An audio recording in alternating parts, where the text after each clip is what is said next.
읽어주는 교과 다섯째 날 12월 12일 목요일 예수님의 기도. 요한복음 17장은 예수님의 대제사장 기도라고 불리기도 한다. 이 기도는 고별 설교를 마무리 짓는다. 예수님은 인류를 회복시켜 궁극적으로 하나님과의 원래의 인격적 관계로 돌아가도록 하기 위해 이 땅에 오셨다. 그분은 하나님께서 이행하라고 주신 표징을 충실히 수행하셨다. 그분은 말과 행동으로 사람들에게 하나님을 전하셨다.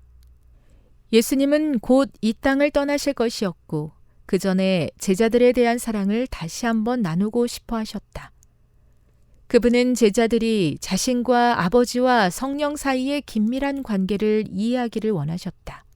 또 자신이 아버지 하나님과 성령님과 가졌던 것과 같은 인격적인 관계를 제자들도 가지기를 원하셨다. 요한복음 17장 1에서 26절을 읽어보라.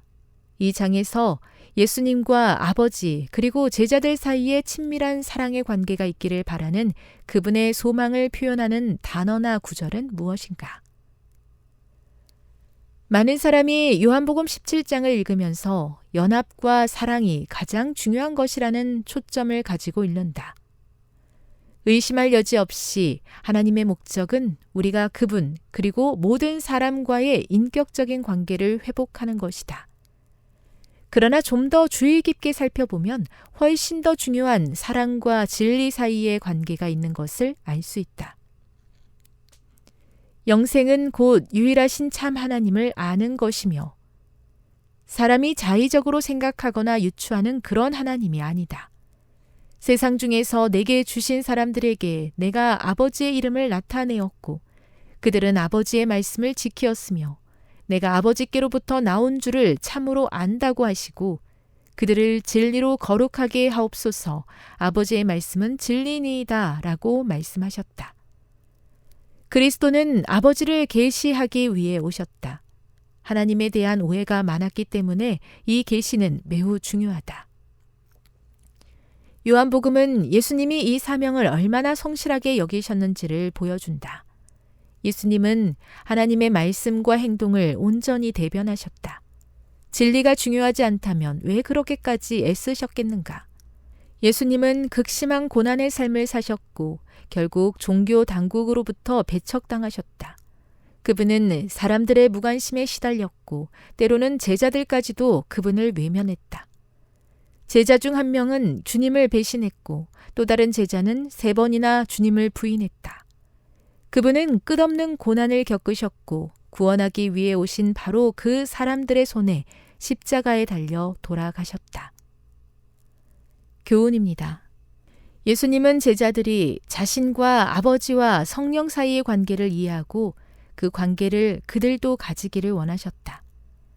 하나님은 우리와의 인격적 관계를 회복하길 원하신다.